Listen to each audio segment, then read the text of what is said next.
16 e 17. Vamos falar hoje sobre aliança. Aliança familiar.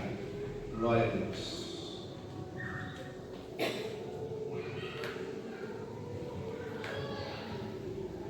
Glória a Deus. Ruth, capítulo 1, versículo 16 e 17.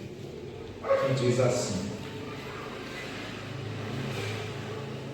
Disse, porém, Ruth: não me instes para que te abandone e deixe de seguir-te, porque onde quer que tu fores, irei eu, e onde quer que pousares ali, pousarei eu. O teu povo é o meu povo, o teu Deus é o meu Deus.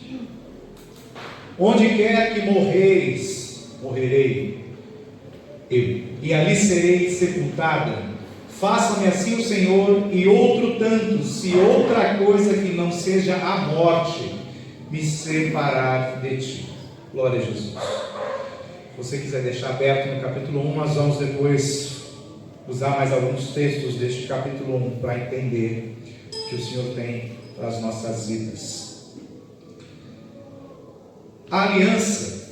Deus fez aliança com o homem desde quando Ele criou o homem. E ao longo da história nós vemos Deus renovando essa aliança. Por quê? Porque o homem se mostra infiel à aliança, e Deus, pelo seu amor, pela sua misericórdia, Ele vai renovando. Porque Ele ama o ser humano, Ele ama o homem e quer que o homem esteja com Ele, tenha a sua alma salva. Porém, a aliança ela é feita com palavras e com atitudes. E esse texto que nós lemos de Ruth mostra bem isso. A história é a seguinte: uma família que morava em Jerusalém, ao ver uma dificuldade, uma fome se levantou ali no país, em Jerusalém, e eles decidiram ir para outro país. E quando eles foram para outro país, eles acabaram se relacionando, vivendo ali no meio do povo, e os filhos deste casal acabaram se casando com mulheres daquele país. E o povo de Deus vivia debaixo de uma aliança, vivia debaixo de promessa, vivia debaixo de uma palavra que Deus deu para eles. Porém, eles, neste momento de luta, de dificuldade, eles não deram ouvidos ao que Deus tinha falado. E isso acontece muitas vezes nas nossas vidas. Às vezes nós recebemos uma palavra de Deus, recebemos uma promessa. Nós, às vezes quando a gente chega na igreja, a gente se entrega a Jesus, passamos a viver aquilo que é o primeiro amor, que a palavra diz. Porém, quando se levanta uma dificuldade, uma situação difícil, a gente às vezes fraqueja e anda para trás. E nós vemos aqui que uma situação influenciou essa família. A fome se levantou na terra e eles fugiram de lá, sendo que todo o povo que vivia ali, aquela nação, continuou lá. Por quê? Porque eles dependiam do Senhor e sabiam que mesmo em meio a provas, a lutas e dificuldades, Deus ele era fiel para sustentar o povo. Porém, no momento de dificuldade, eles acharam melhor fugir. E muitas vezes isso acontece com as nossas vidas. Quando se levanta uma situação difícil nas nossas vidas, a tendência é de nós fugirmos, de nós não enfrentarmos o problema. E isso nos leva a tomar decisões precipitadas, a fazer escolhas erradas. E isso aconteceu durante toda a história na Bíblia. Nós vemos pessoas chamadas, escolhidas por Deus, tomando decisões erradas. Por quê? Porque uma situação se levantou, uma circunstância se levantou na vida daquelas pessoas e elas tomaram a decisão errada. Abraão, que a Bíblia diz que é o pai da fé, ele não confiou na provisão de Deus. Olha que interessante, Abraão foi o primeiro a chamar Deus do Deus provedor, o Deus que provê, que sustenta, que nos dá todas as coisas. Porém, ele não confiou na provisão de Deus no início. Deus falou para Abraão: sai da tua terra, da tua parentela, vai para um lugar que eu vou te mostrar, sem falar para onde era. Abraão confiou em Deus nesse momento e foi. Porém, quando ele chegou na terra que Deus tinha prometido, veio uma fome sobre a terra. Abraão ficou com medo. Ele ficou com medo e foi para o Egito, sem a permissão de Deus, sem consultar a Deus se era para ir para lá. Ou seja, uma circunstância negativa se levantou na vida de Abraão e Abraão fugiu. Em vez de confiar em Deus, em vez de esperar a provisão de Deus, ele fugiu para escapar da fome. Mas sabe o que aconteceu nisso? Olha que interessante. Abraão, quando ele vai para o Egito, ele chega ao ponto de mentir. O homem que deu ouvidos à voz de Deus, que foi chamado por Deus, que recebeu a promessa de uma terra, de uma nação ser tirada dele, ele chega lá no Egito. Os egípcios olham para ele, olham para a esposa dele, que já era de idade, e perguntam: quem é essa? Ele não diz que a esposa era esposa, ele fala que a esposa era irmã. Por quê? Porque ele ficou com medo de morrer, de eles matarem Abraão para tomarem a esposa. Ou seja, diante daquela circunstância, diante daquela situação negativa, adversa, Abraão foge da promessa de Deus, sai do lugar onde Deus tinha escolhido para ele estar, e acaba cometendo uma série de pecados. Por quê? Porque ele fugiu da direção. Ele saiu da direção que Deus tinha, por causa de uma circunstância. E qual foi a consequência disso? Abraão mentiu para não morrer. Ele achava que ia morrer. Por quê? Porque ele não confiou em Deus. Deus não ia deixar ninguém tocar nele se ele confiasse em Deus. Porém, quando Abraão sai do Egito, ele leva uma mulher chamada Agar. E ele acaba, no decorrer da história, tendo relação com essa mulher engravida, e lhe dá um filho chamado Ismael. E a Bíblia diz que este filho de Abraão, chamado Ismael, ele é o filho da carne. Por quê? Porque Deus tinha feito uma promessa que daria um filho a Abraão, mas de Sara, da sua esposa legítima. E Abraão novamente deixou a circunstância influenciar, não creu na promessa, não confiou na promessa, e acarretou um problema para ele. E o apóstolo Paulo, lá em Gálatas capítulo 4, a partir do versículo 22, ele fala assim: pois está escrito que Abraão teve 2 filhos, um Ismael, filho de Agar, e a outra é Isaac, filho de Sara, o filho da promessa. Um da mulher escrava, que era Agar, que veio do Egito com ele como escrava, e outro da livre, Sara, sua esposa. Mas o da escrava nasceu segundo a carne, o da livre mediante a promessa. Estas coisas são alegóricas. O que ele quer dizer? Que muitas coisas na Bíblia não é, vamos falar assim, a interpretação ao pé da letra. Deus usa símbolos, usa tipologias, usa alegorias para dar um recado para nós. E o Antigo Testamento, ele é praticamente todo escrito de forma alegórica.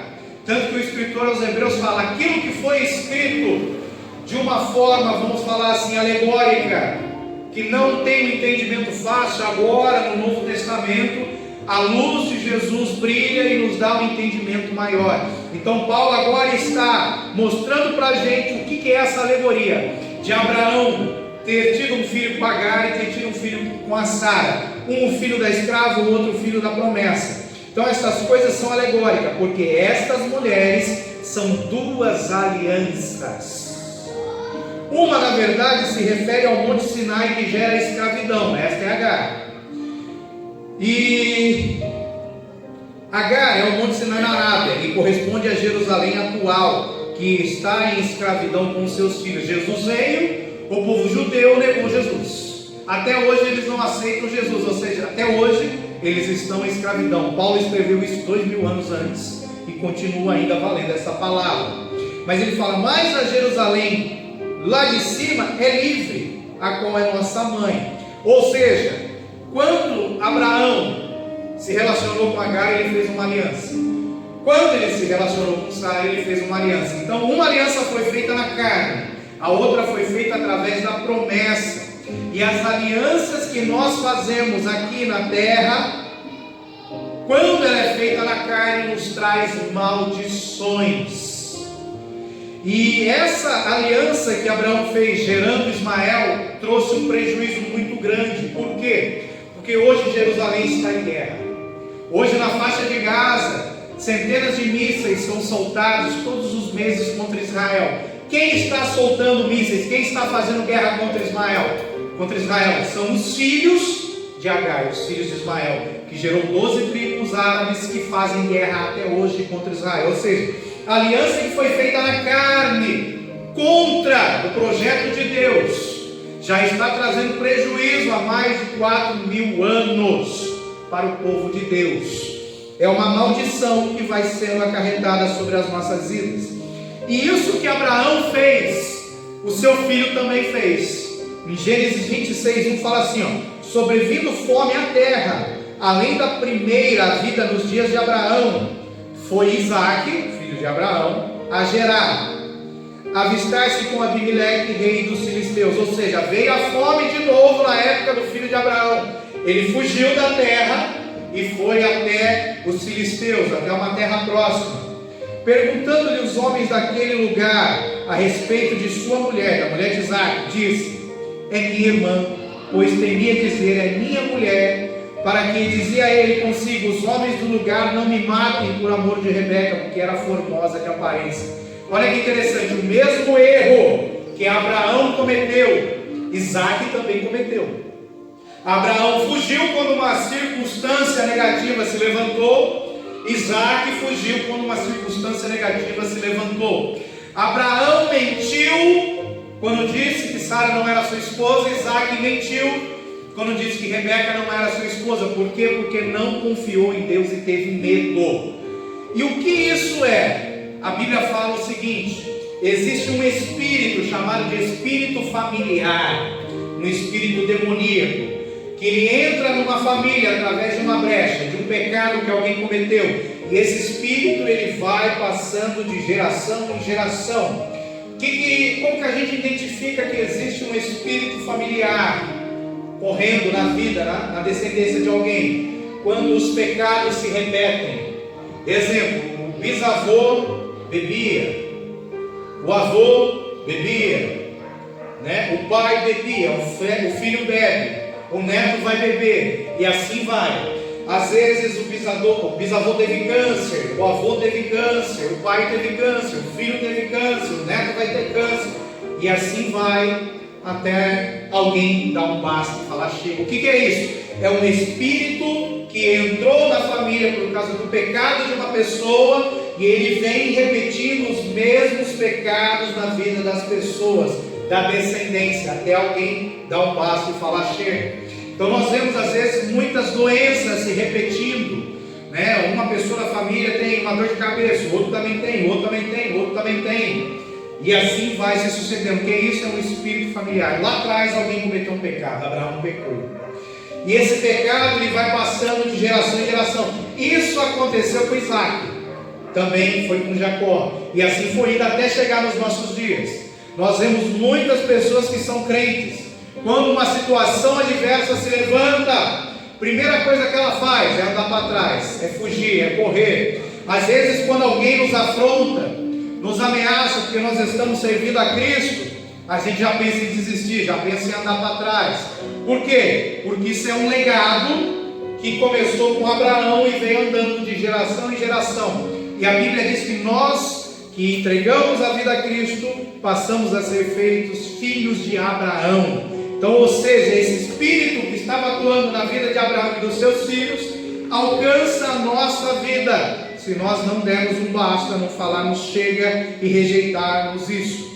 E o que aconteceu com esse texto que nós lemos de Ruth? Ruth é o seguinte: Noemi saiu da terra de Israel, foi até a terra de Moabe com seu marido e seus 2 filhos. O marido dela morreu e os seus 2 filhos casaram com 2 mulheres da terra ali de Moabe. Ruth era uma dessas mulheres. Noemi, a mulher que saiu da terra de Israel, ela e seu marido deram ouvidos à circunstância que se levantou, ou seja, a fome que veio sobre a terra. Elas não deram ouvido àquilo que Deus tinha determinado. O que isso faz? Fez com que eles abandonassem a terra santa. Muitas pessoas hoje abandonam a igreja, a terra santa. o local onde Deus escolheu para fazer habitar o seu nome. Por quê? Porque situações difíceis, adversas se levantam. É o mesmo padrão que aconteceu lá atrás, acontece aqui. Por causa de uma dificuldade, muitos negam a Jesus Cristo, e isso é terrível. Ainda no livro de Ruth, no capítulo 1, versículo 1, fala assim, ó: nos dias em que julgavam os juízes a terra, houve fome, e um homem de Belém de Judá saiu a habitar na terra de Moabe com sua mulher e seus 2 filhos, que é o que a gente falou. Noemi, a esposa deste homem, e família, eles abandonaram seu povo, abandonaram a terra e a aliança que tinham com Deus. Olha que interessante, essa aliança ela foi feita através de Moisés. Deus entregou a lei para Moisés para fazer uma aliança com o povo, e Moisés deixou algo registrado lá. E muitas vezes nós quebramos a aliança porque nós não conhecemos a palavra de Deus. Só que a Bíblia diz que mesmo sem conhecer, nós não vamos ficar por inocente, por não conhecer a palavra. Lá em Deuteronômio 7,3 fala assim, ó, Deus falando para o povo, fazendo aliança: não contrairás matrimônio com os filhos dessas nações, não dará tuas filhas a seus filhos, nem tomarás suas filhas para teus filhos, pois elas fariam desviar teus filhos de mim, para que servissem a outros deuses, e a ira do Senhor se acenderia contra vós outros, e depressa vos destruiria. Deus falou assim, ó, vocês não podem se relacionar com povos de outras terras, não podem, porque vocês vão se desviar de mim. E isso aconteceu com Salomão. Salomão começou a se casar com mulheres de outras nações para fazer aliança, para que o seu reinado fosse grande. Lá para o final da sua vida, Salomão se desviou da presença de Deus, da aliança de Deus, porque passou a adorar os deuses dessas mulheres de outras nações que ele se relacionou. Ou seja, é algo muito sério. Quando Noemi saiu da terra e os seus filhos se casaram com aquelas mulheres, eles estavam ali quebrando totalmente a aliança que Deus tinha com eles. E lembra que quando se quebra uma aliança, existe uma consequência. Todo pecado traz consequência. E a consequência dessa quebra de aliança foi o seguinte: o esposo de Noemi e os 2 filhos dela morreram naquela terra estranha. A quebra da aliança trouxe morte para a família, trouxe a morte. Eles morreram em território de inimigos de Israel. Por quê? Porque deram ouvidos à voz da circunstância. Eles deviam, antes de fazer qualquer coisa, veio a fome, veio a situação difícil, veio o problema, eles deviam ter buscado ouvir a voz de Deus. Senhor, o que eu faço? E se Deus não responder, eles deviam permanecer na posição que eles estavam, e não simplesmente tomar uma decisão por si próprios, porque a Bíblia diz que o nosso coração é um coração enganoso, o nosso coração nos engana, e nós não podemos fazer nada sem antes consultar uma multidão de conselheiros. Fala em Provérbios.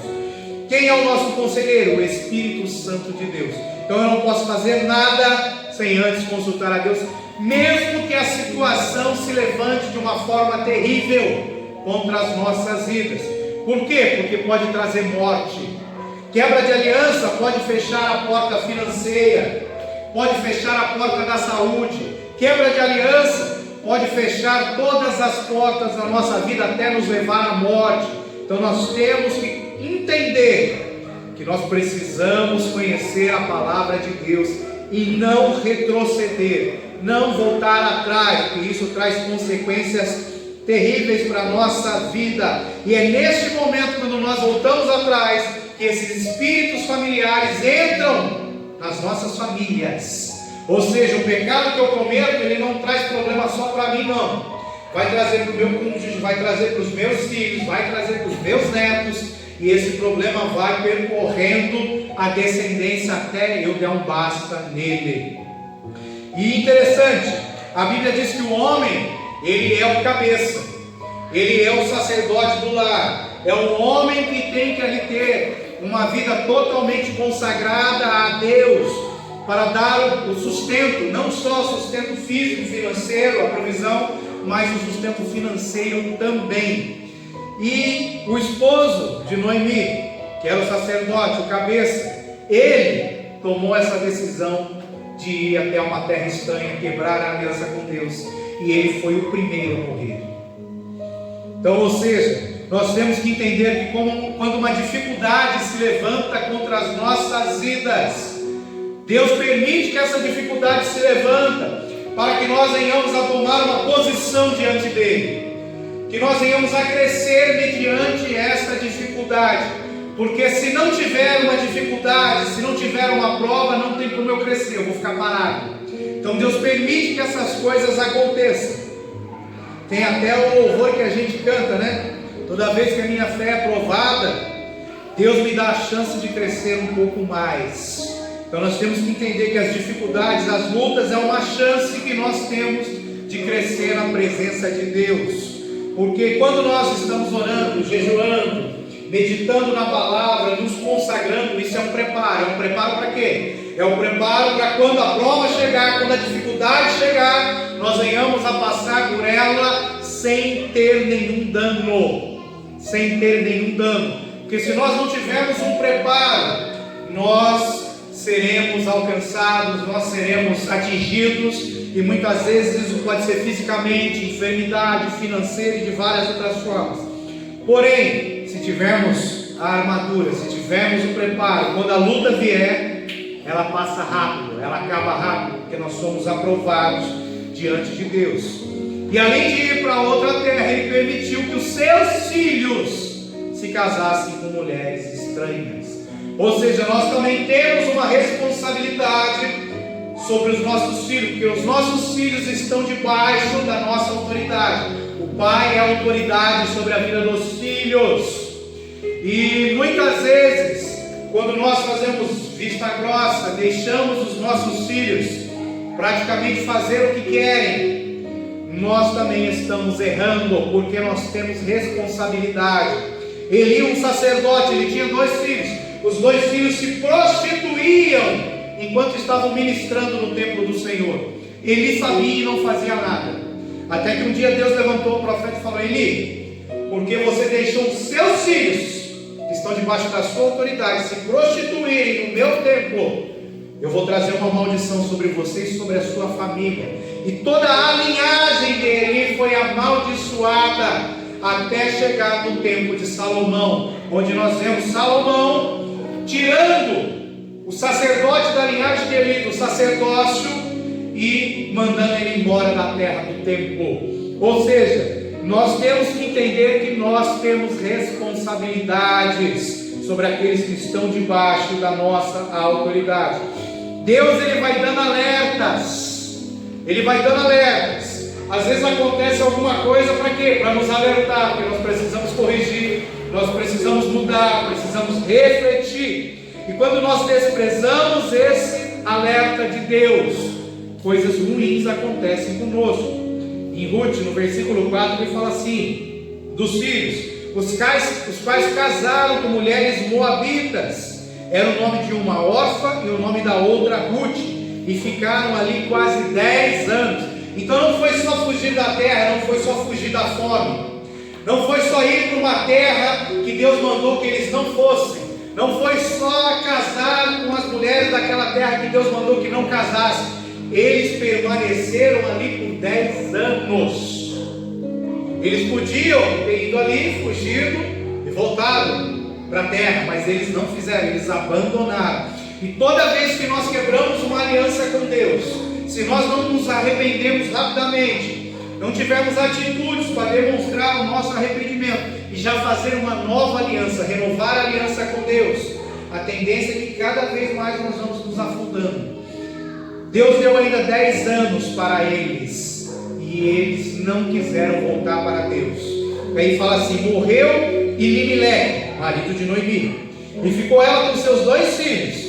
Morreram também ambos, Malom e Quilom, ficando assim a mulher desamparada de seus 2 filhos e de seu marido. Ou seja, a gente vai ter perdas quando alianças são quebradas. E depois dela aprender através de perdas, de sofrimentos, de humilhação. Imagina você, ela perdeu o marido e perdeu os 2 filhos. Ela perdeu tudo que ela tinha. E naquela época a cultura era de que o homem trabalhava e trazia o sustento. Então, ou seja, o pai e os filhos davam o sustento, a mãe não trabalhava. Aquela mulher ficou literalmente sem nada na sua vida. Ficou sem nada na sua vida.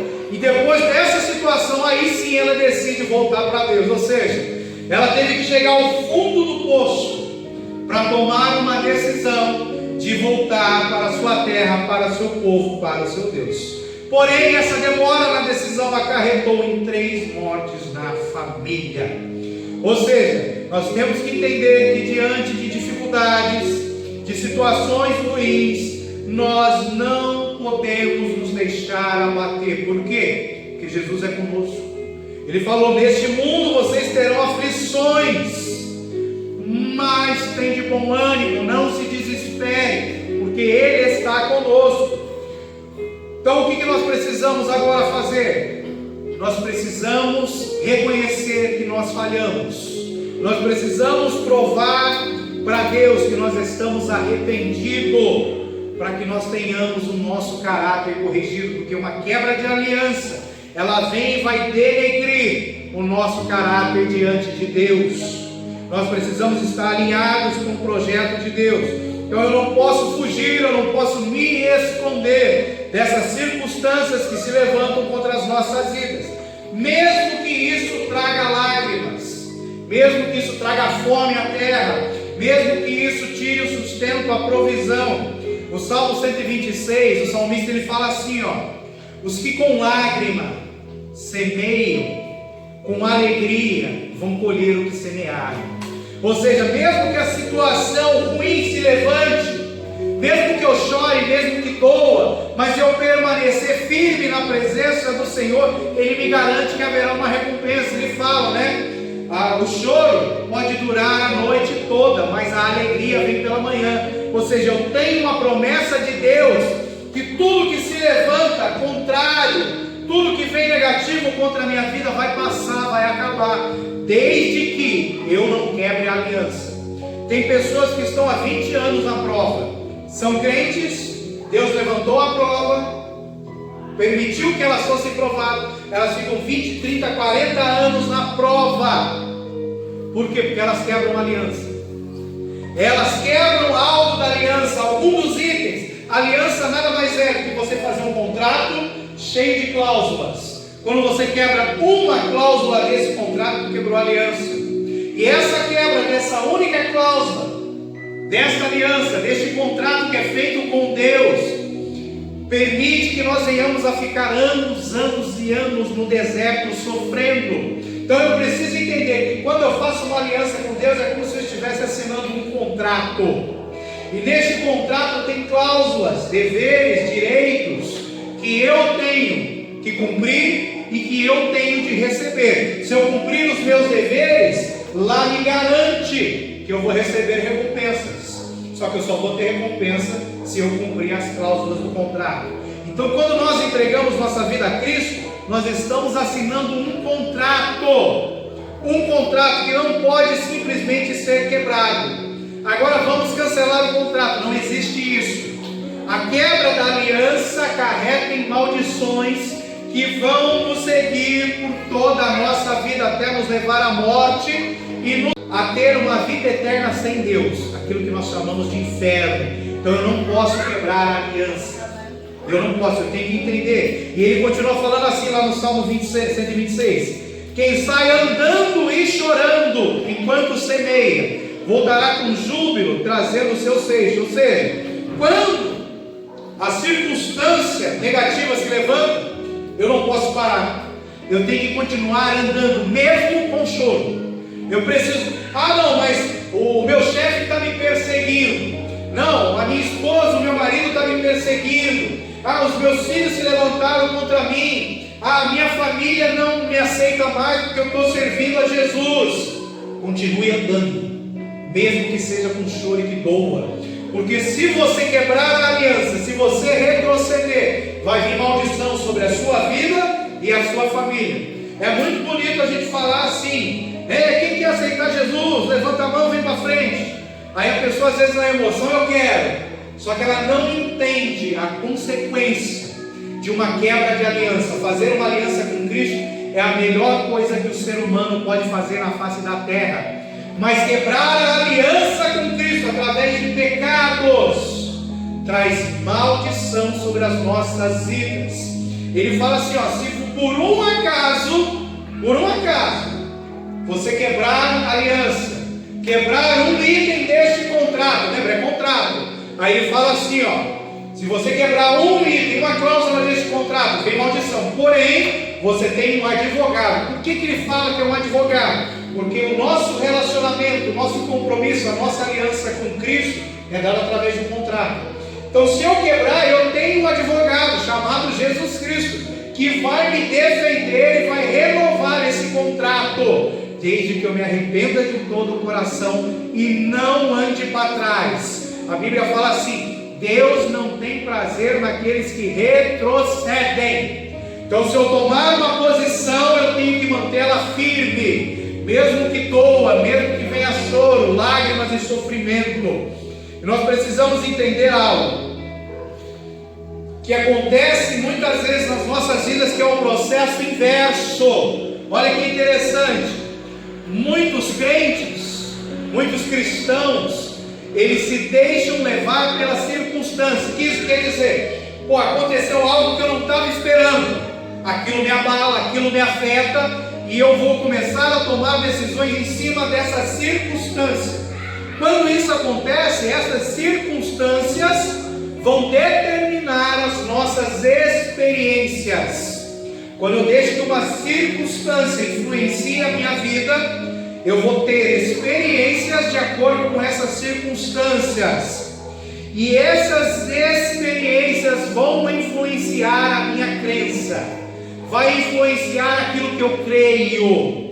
E essas crenças, aquilo que eu creio, vai determinar a minha forma de vida e o meu futuro, o meu destino. Então, quando eu deixo uma circunstância influenciar a minha vida, eu vou ter experiências de acordo com a circunstância, e a minha vida vai ser baseada de acordo com a circunstância. É aquele negócio que a gente fala numa empresa. Você chega lá, a empresa está toda bagunçada, você não trabalha, você apaga incêndio, você não faz nada planejado. Então apaga incêndio aqui, apaga incêndio ali, você não consegue programar e fazer nada, porque é só apaga incêndio. O que é isso? O incêndio é a circunstância. Então eu estou deixando essa circunstância influenciar a minha vida. Então todas as experiências que eu vou ter vai ser em relação a apagar incêndio. As experiências vão ser de acordo com a circunstância, e isso vai determinar a minha forma de vida. Como vai ser minha forma de vida? Eu vou me estressar, eu não vou conseguir me planejar, eu vou ficar só, toda hora é problema, porque a circunstância vai influenciar a minha vida. O que vai acontecer comigo? Vou morrer mais cedo, vou me desgastar, vou me estressar, vou ficar doente.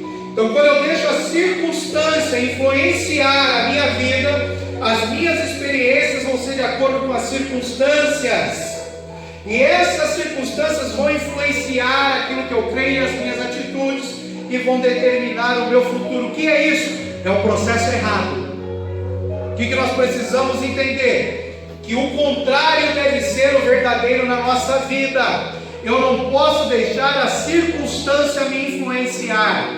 O que tem que me influenciar é o futuro. Lembra? A circunstância vem, vai influenciar a minha vida, eu vou ter experiências de acordo com as circunstâncias, e aquilo vai determinar a minha vida hoje. Então, se eu estou com um problema e eu deixar esse problema influenciar a minha vida, eu vou viver de acordo com o problema. É o problema que vai me limitar. É o problema que vai falar assim: você não pode fazer isso por causa de mim, do problema. Você não pode fazer aquilo por causa do problema. O problema vai delimitar a minha forma de agir. Porém, a Bíblia fala, o Júlio falou ontem aqui, a fé é aquilo que a gente espera. A fé não é para agora, a fé é no futuro. A fé é no futuro. E a Bíblia fala assim: do jeito que você pensa, você é. Então, se eu penso que eu sou um derrotado, eu sou um derrotado. Se eu penso que eu sou vitorioso, que eu posso todas as coisas em Jesus Cristo, eu posso todas as coisas e nada me para. porém do jeito que eu penso, eu sou. Mas como que eu penso? Tem pessoas que pensam agora em abraçar o mundo para ganhar dinheiro, para construir as coisas, para ter uma vida boa no futuro. Não, eu tenho que pensar agora no futuro. Porque a Bíblia fala assim: se eu conseguir botar na minha mente, o meu coração no futuro, eu posso chamar à existência aquilo que está no futuro que não existe hoje. Isso é fé, nada mais que isso. Fé então não é eu crer que eu vou ali na loteria fazer um joguinho e vou ganhar. Não, fé é eu ver o futuro, eu crer de todo o coração naquele futuro e deixar aquele futuro influenciar a minha vida hoje. Ah, mas agora aconteceu um desastre. Não, eu estou olhando para o futuro, e é o futuro que vai determinar a minha circunstância, é o futuro que vai determinar as minhas atitudes, e não aquele problema que se levantou. Então, quando eu olho para o futuro e baseio minha vida no futuro, é Ele que vai determinar a minha vida hoje. E quando eu entendo que olhar para o futuro, crer no futuro, pode mudar a minha vida, e eu posso pegar futuro, eu quero que você exista hoje. Eu chamo a existência aquilo que não existe. Aí eu vou começar a viver o sobrenatural de Deus. Paulo fala assim: eu não olho para trás, eu olho para o alvo, eu olho para o futuro, eu prossigo rumo ao alvo, para o futuro. Mesmo que eu esteja preso numa cadeia, mesmo que eu seja açoitado, mesmo que eu esteja enfermo, eu olho para o futuro e prossigo, eu ando para o futuro, mesmo chorando, porque eu sei que esse futuro conduz a minha vida. Então, às vezes, muitas vezes, nós sofremos, deixamos as circunstâncias, os problemas tomarem conta da nossa vida. Por quê? Porque nós não estamos vendo o futuro. Tem algo que o Espírito Santo ele está gritando, latente hoje na igreja. Está gritando muito forte. Muitos não estão dando ouvidos à voz do Espírito Santo, porque o Espírito Santo está falando para a igreja. Porque há 2000 anos atrás, Jesus fez uma promessa. Ele falou assim: eu vou voltar para buscar vocês. E foram se passando esses 2000 anos, a igreja esqueceu dessa promessa. E quando a gente olha, Jesus ele vai voltar, a gente está olhando o futuro para daqui 30 mil anos. A gente está olhando o futuro para longe. Só que não, esse futuro está mais perto do que nós imaginamos. A vinda de Cristo, a volta de Cristo nunca esteve tão perto como está hoje. Todas as profecias bíblicas são milhares, tá? São milhares. Tem um estudo que enumera cada uma das profecias que tem que se cumprir para que Cristo volte para buscar a igreja. Todas já se cumpriram. Não tem nenhuma ainda que não se cumpriu. Porque nós temos profecias para Cristo vir buscar a igreja, e nós temos profecias para Israel alcançar a salvação. Israel, as profecias de Israel só vão se cumprir depois que as profecias sobre a igreja se cumprirem. Então, sobre a igreja, para Cristo voltar, já se cumpriu todas. A última profecia chama-se arrebatamento. É quando Jesus vai vir arrancar aqueles que entregaram a vida a Ele e estão em santidade. Então eu tenho que entender o que é o meu futuro. Ah, meu futuro é um apartamento, meu futuro é um carro. Não, meu futuro são todas as contas quitadas. Glória a Deus, expressivo. Não, meu futuro é a vida de Cristo. E está muito perto. E eu não estou vivendo isso. Porque a Bíblia diz que se o meu coração estiver na volta de Cristo, estiver nessa promessa, todas as coisas vão contribuir para o meu bem. E Deus ele prometeu riquezas físicas, materiais e espirituais para nós. Então, quando eu olho para o futuro, que não está longe, que é a vida de Cristo, em todas as promessas que Deus fez, eu posso chamar a existência. Então, quando eu começo a falar assim: Senhor, eu sei que o meu futuro é viver contigo na eternidade, é eu estar junto com os teus anjos, é eu estar aí na rua de ouro, é comer na árvore da vida, lá não vai ter choro, lá não tem enfermidade, eu estou enfermo. Senhor, eu estou olhando para o futuro, eu aí, Senhor, contigo no céu, sem enfermidade, com saúde. Eu chamo a existência agora a saúde, isso é fé. Aí você vai ser curado da enfermidade. Senhor, eu estou vendo, eu estou aí contigo, junto com os anjos, cantando louvores. Mas Senhor, eu chamo a existência agora, esse poder, eu quero ver os teus anjos. Você começa a ver anjos. Por quê? Porque eu estou olhando para o futuro. pode estar caindo a terra aqui, pode estar destruindo tudo ao meu redor, mas eu estou olhando para o futuro e é o futuro que conduz a minha vida. É a promessa, é a esperança que eu tenho no futuro. Aí pode estar tudo acontecendo, Senhor. Eu sei que a tua palavra diz que os teus anjos ministradores, eu estou me vendo com eles aí na tua glória, Senhor. E aqui, levantou essa situação, Senhor, envia este anjo que está comigo aí no futuro, para resolver esse problema para mim. Deus vai enviar o anjo e o problema vai ser resolvido. Porém, eu tenho que olhar para o futuro e chamar ele à existência hoje. E não deixar, quando eu deixo as circunstâncias se levantarem contra a minha vida, é a circunstância que vai me dirigir, e não é o futuro, não é a fé. Então a fé não é aquele negócio, eu tenho fé. Não, fé não é isso. Fé é o firme fundamento daquilo que você espera, é a certeza daquilo que você não vê hoje. Eu estou vendo ali aquela caixa de som, ela não é minha, eu estou vendo, eu posso chegar até lá e pegar ela. Isso não é fé. Fé é assim, eu estou vendo aqui um templo novo, ou melhor, eu não estou vendo, ele não existe, eu estou vendo pela fé. Deus vai nos dar um templo novo, um local grande assim, de 30 andares, com milhares de pessoas. Pela fé eu estou vendo lá o futuro. Eu não estou vendo, eu não posso tocar, eu não posso pegar porque ele não existe, mas eu estou vendo. Lembra, aquilo que você pensa, você é. Então eu posso chamar as coisas que não existem à existência, desde que eu comece a ver elas no futuro e comece a desejar no meu coração elas hoje, sem deixar as situações, as circunstâncias influenciarem a minha vida. Isso é fé. Então nós temos relatos de missionários que vão para o campo, e isso acontece muito no Brasil, conheço vários. A igreja pega e manda um missionário. Tu vai lá para a África, tu vai para a Ásia. Ok, chega lá, com 3 meses acontece uma crise aqui no Brasil. Um caso que aconteceu, mandaram um missionário lá para a Europa, para Portugal, ok, lindo, e a igreja bancando ele lá, fazendo a obra. Veio a crise no Brasil, agora 2, 3 anos atrás, veio a crise, o euro subiu muito.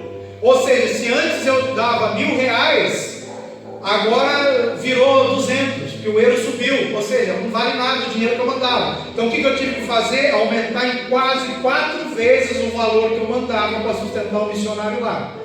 O que muitas igrejas fizeram? Cortaram a verba, abandonaram o cara lá no campo missionário. Meu filho, se vira. Tem pessoas hoje ainda, que estão no campo missionários abandonadas pela igreja. Tiveram que se virar numa cultura estranha, começar a trabalhar, fazer bico, fazer alguma coisa para ter dinheiro para botar comida para os filhos comer, porque a igreja abandonou. E neste momento se levantam situações negativas e adversas. A igreja parou de sustentar, o cara está sozinho lá na África, junto com o elefante e com o leão, não tem o que comer. Ele pode deixar as circunstâncias se levantar contra ele, dirigir a vida dele, ficar estressado, doente, morrer, entrar em desespero. Ele pode olhar para a promessa que Jesus Cristo está voltando, que nada do que ele está passando ou sofrendo pode ser maior do que a recompensa que ele vai ter quando Jesus voltar. E se ele olhar para aquilo, crer de todo o coração e saber que junto com Jesus existe glória, existe poder, existe autoridade, existe riquezas, existe tudo, ele pode chamar à existência aquilo que ele não tem hoje. Mas isso só vai acontecer se o coração, a mente, a visão dele estiver no futuro. Senão a circunstância vai levar ele à morte. Porque imagina, você está num local distante, você não tem dinheiro para comer, quanto mais para voltar para casa. O pessoal te abandonou. Hoje tem redes missionárias que fazem visitas a países para ver se tem missionários abandonados, e eles sempre encontram missionários que estão abandonados. Aí o que eles fazem? Ou eles tentam ajudar eles, ou trazem de volta para casa, porque os caras foram simplesmente abandonados. Ou seja, se levanta uma situação, ele está fazendo a obra, ele está trabalhando para Deus, mas ele não pode deixar essas circunstâncias se levantar. Tem relatos de missionários que foram para o campo com 4 filhos. Os 4 filhos morreram com doenças, só que ele ficou olhando para o alvo, olhando para o alvo, olhando para o alvo. Durante o tempo que ele esteve ali com a família, com os filhos morrerem, eles continuaram olhando para o alvo. praticamente nenhuma alma se rendeu a Cristo.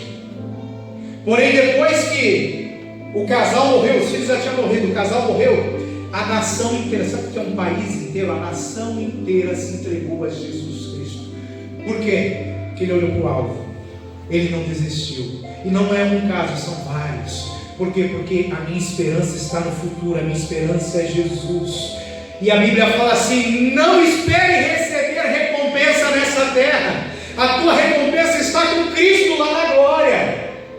Quando o nosso coração está assim, não querendo as coisas para essa vida que vai acabar, que é passageira, mas o meu coração, a minha esperança está em Cristo, Ele começa a me abençoar. Lembra? Buscar primeiro o reino, Ele está lá, é Cristo, e todas as outras coisas vos serão acrescentadas. O que me faz perder esse benefício? As circunstâncias que se levantam.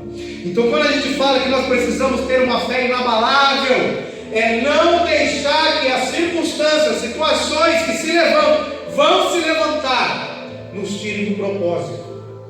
E lá em Provérbios fala assim: se no dia da angústia você se mostrar frouxo, já era. Você tem que se mostrar forte. Não, a minha esperança é Cristo. Posso perder a perna, a minha esperança é Cristo. Posso perder o braço, a minha esperança é Cristo. Posso perder tudo, a minha esperança é Cristo. E é isso que Noemi e a sua família perderam a esperança na promessa do Deus de Israel. E voltando lá nesse texto que a gente leu no versículo 16, para a gente entender um pouquinho, porque só tem uma forma de restaurar as coisas, é renovar a aliança com Deus. E fala assim, ó: disse porém Ruth é a esposa de um dos filhos que morreu. Ela estava na terra dela, ela não conhecia a terra de Israel, ela estava na terra dela, junto da sua família. Ela falou assim, ó, Ruth falou para Noemi: não insista que eu te deixe, e não me obrigue a não te seguir. Por quê? Noemi perdeu tudo, ela precisou receber esse chacoalhão para falar: a minha esperança é meu Deus, eu vou ter que voltar para Ele. E ela falou para suas noras: ó, eu vou voltar para minha terra, vocês ficam aí, ó, vocês têm as suas famílias, vocês são novas, casem de novo, porque o marido morreu, vocês estão livres, pode casar. Uma delas, nossa, foi embora, falou: não, tá bom, se despediu, vou voltar para minha família, lá eu tenho segurança, tenho conforto.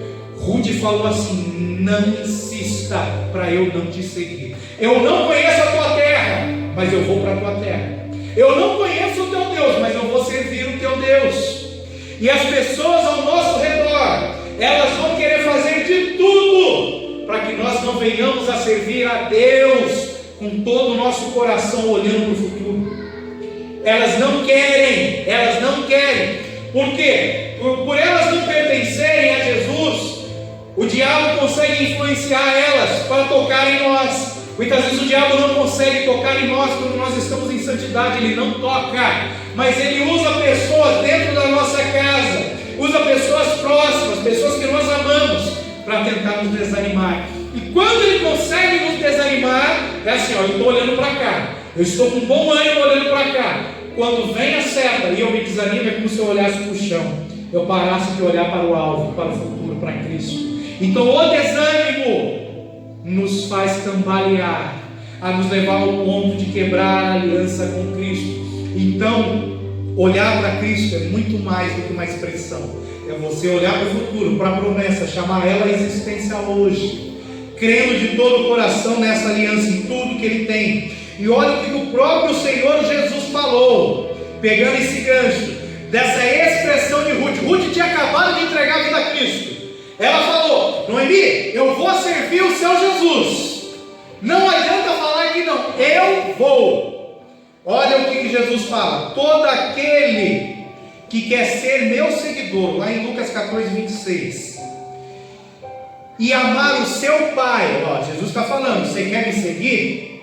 Ok, porém se você quer me seguir e amar o seu pai, a sua mãe, a sua esposa ou seu esposo, se você amar seus filhos, seus irmãos e irmãs, ou até mesmo se você amar a sua própria vida mais do que a Jesus, você não pode ser meu discípulo. Então não é simplesmente eu aceitar Jesus, ele está falando assim, ó, quando eu aceito Jesus, eu olho para o futuro, eu vou amar Jesus mais do que eu amo meu pai, mais do que eu amo a minha mãe, eu vou amar Jesus mais do que eu amo a minha esposa, mais do que eu amo meus filhos, mais do que eu amo meu trabalho, mais do que eu amo meu carro, mais do que eu amo qualquer coisa que eu tenha. Ah, mas minha esposa não é crente, eu vou amar Jesus.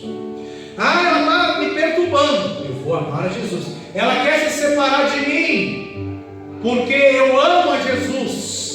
A Bíblia fala assim, se a esposa é incrédula e não consentir em ficar com você, separe. É um dos únicos, além da prostituição, é um dos únicos casos que a Bíblia fala para separar.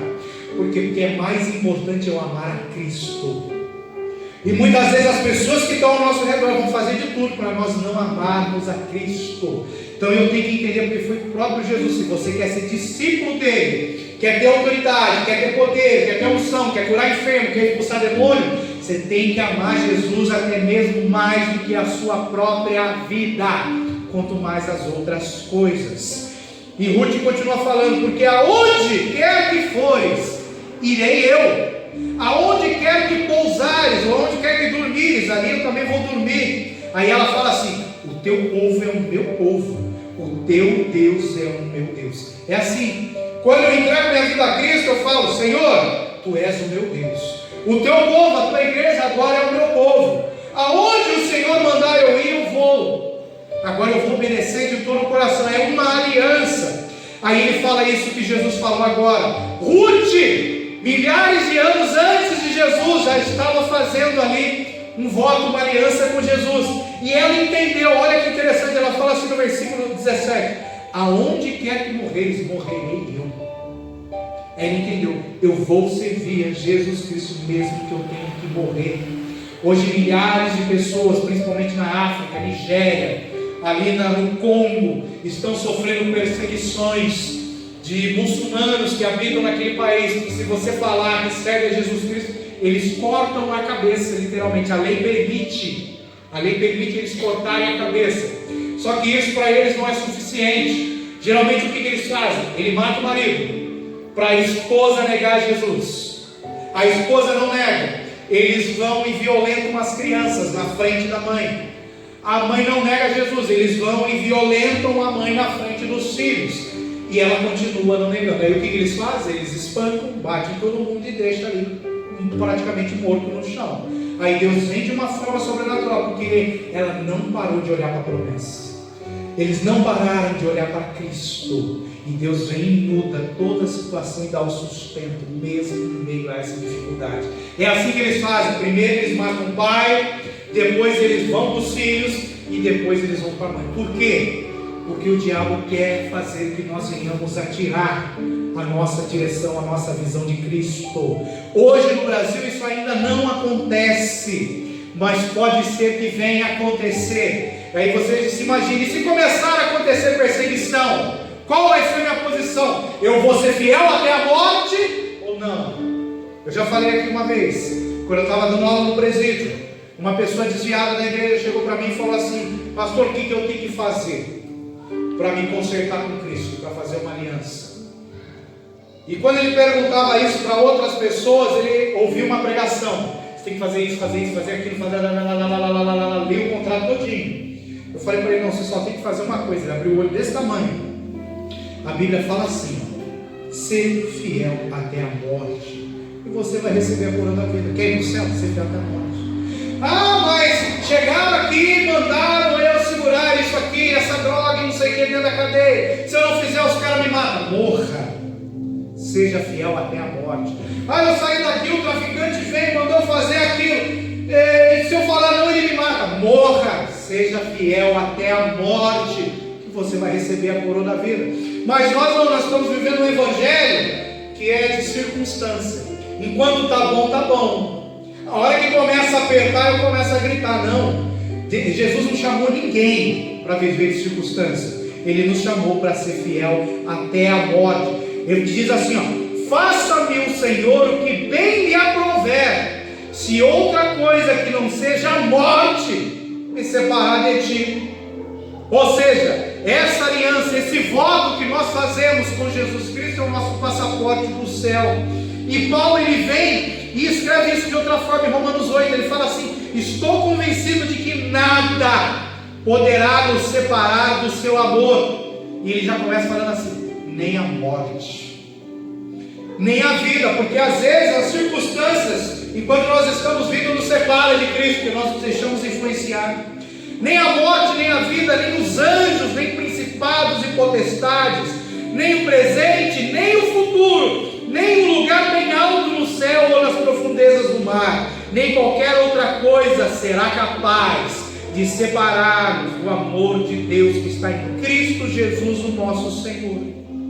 Então nós temos que entender que esse voto, essa aliança que nós temos com Cristo, ela é feita através das nossas palavras e da nossa atitude. Lá em Mateus 26, Jesus fala assim, quando eles estavam comendo, Jesus tomou o pão e deu graças, é a ceia, e partiu em pedaços, deu aos seus discípulos, dizendo: tomem e comam, porque isto é meu corpo.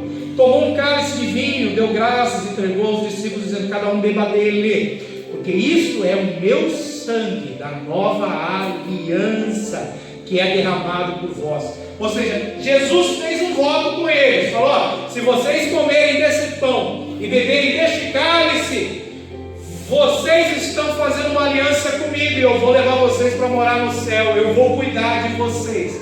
Jesus usou palavras. Aí mais um pouquinho, algumas horas depois, ele fez atitude, veio com atitude, se entregou na cruz, morrendo por nós, derramando o sangue da nova aliança. E simplesmente é isso que ele espera de nós, nossas palavras e as atitudes, para confirmar o nosso voto. E ele fala assim, nós temos que entender algo, que quando eu tomo, faço esse voto e o confirmo com as minhas atitudes, eu vou ter a minha vida restaurada e vou receber recompensas. Que ele fala assim em Colossenses, Paulo falando: porque ele nos resgatou das trevas. Ou seja, não importa o problema, a situação que está nas nossas vidas, quando eu assumo este voto, faço essa aliança com Cristo, ele nos resgata das trevas e ele nos traz para o reino do seu Filho amado, que comprou nossa liberdade com o seu sangue e perdoou todos os nossos pecados, quando eu faço essa aliança.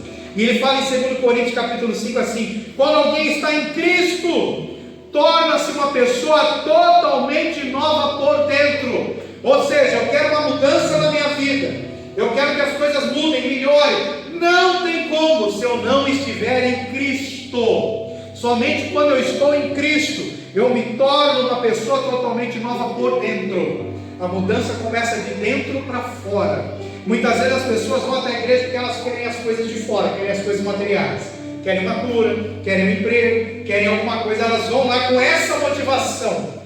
E muitas vezes quando chega com essa motivação, quando elas recebem o que querem, elas vão embora e não voltam. Porém, quando eu vou para a presença do Senhor, tendo a motivação, a mudança do meu interior, do meu caráter, do meu ser, a circunstância que está do lado de fora não vai ter influência sobre a minha vida, não vai ter influência.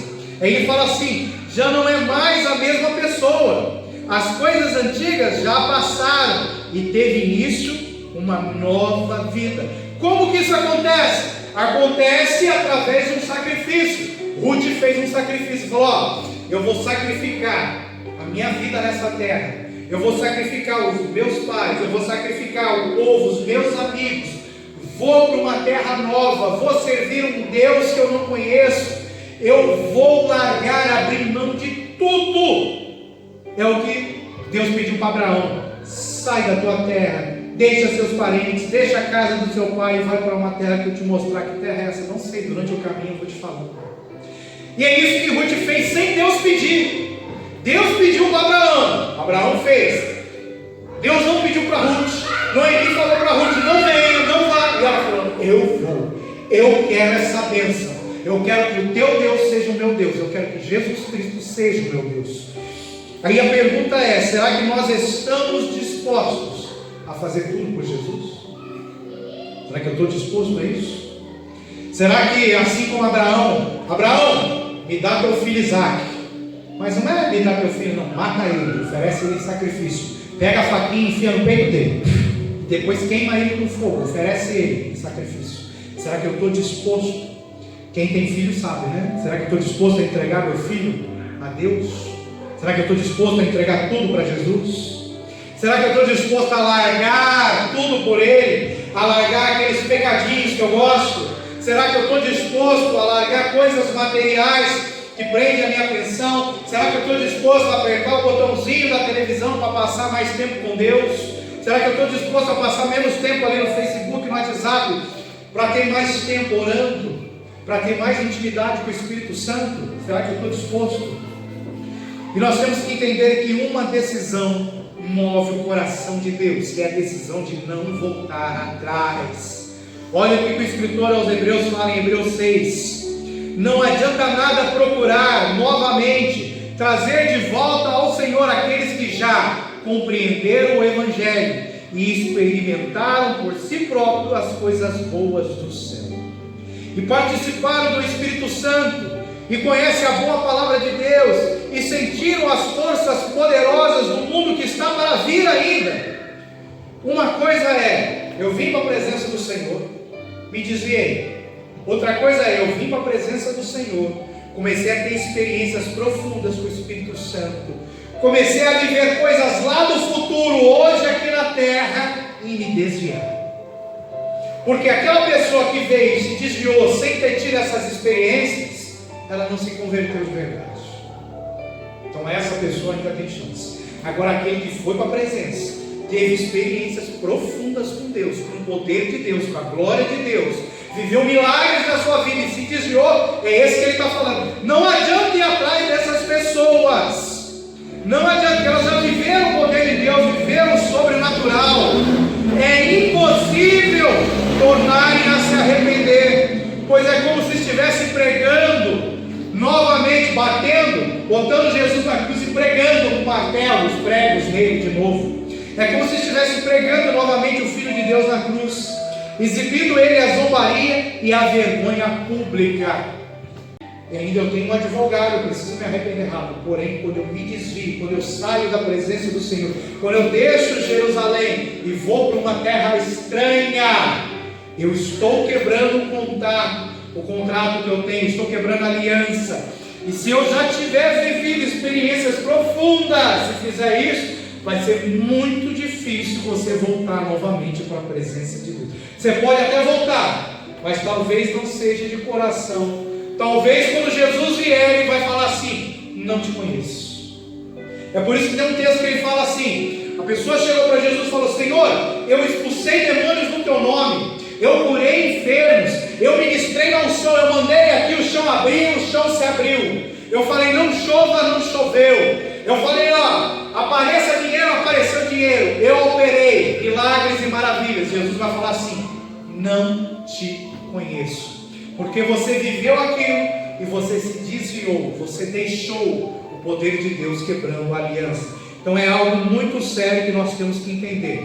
Porém, olha que interessante, essa decisão que Ruth tomou de se entregar ali totalmente a Cristo, a viver aquilo, esta decisão fez com que duas coisas acontecessem. Uma, o nome dela foi escrito no livro dos céus, ela teve a sua salvação.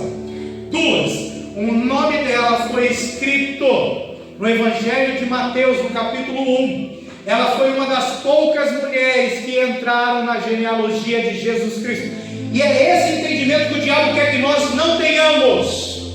O diabo levanta situações para que nós não venhamos a entender a palavra dele. Ele levanta, ele faz exatamente isso, para roubar a nossa atenção, roubar aquilo que é precioso, aquilo que nós temos que guardar no coração. Olha que interessante, o voto, a decisão que Ruth tomou, olha o que fez na terra. Lá em Gênesis capítulo 3:15, quando Eva pecou, Deus amaldiçoou Eva, a serpente e a terra. E Deus falou assim, ó: e porém inimizade entre ti, que é a serpente, e a mulher, entre a tua semente e a sua semente, ou seja, entre a semente da mulher e a semente do diabo, entre os filhos da mulher, ou seja, toda a humanidade, e os demônios. E ele continua falando assim: e esta né? A mulher, a semente da mulher ferirá a cabeça da serpente, e a serpente vai ferir o calcanhar da mulher.